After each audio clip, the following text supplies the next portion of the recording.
because, you know, you understand that guitar symbolic, it's duality with the guitar. So you understand that guitar and duality, you know, it's very serious. You understand you're dealing with the strings, plucking the strings, you know. So when you understand dealing with plucking the strings, you know, all of that stuff going to like the puppeteering in a way. You remember the Lord is the Lord of hosts. So you remember like during that time when they had like the ventriloquist and all of that with the puppeteering, and it's dealing with like the whole connection from heaven to earth. You see what I mean?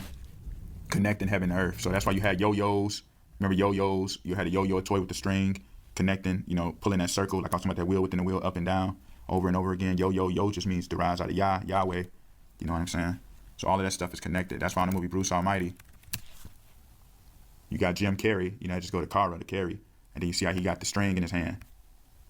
You see that dealing with the earth, with the clouds shining, with the sun shining through the clouds behind him. Because Carrey just Karas, you know, the Lord, the Christ, you know. So obviously you see how all that stuff is connected. You know, her mama was Marcella, you know, that just goes into Mary. You see what I mean? And then Chris Perez, her husband, when you go into Yeshua's bloodline, you know, it talks about in Judas begot Perez and Zara of Tamar. So you understand the whole theme of Perez. So that goes into Judah, you know, taking Tamar, you know, which comes out of Canaan, the Canaanite Tamar. So you understand how all that goes, how Judah would mix together, you know, with Canaan. And then, you know what I mean, all that show how everything, the bloodlines would be gathering together. Many nations, the father of many nations, Abraham, you know, everybody coming together to serve the Lord in the end. You know what I'm saying? So everything all coming together with this. There's no way around that, man.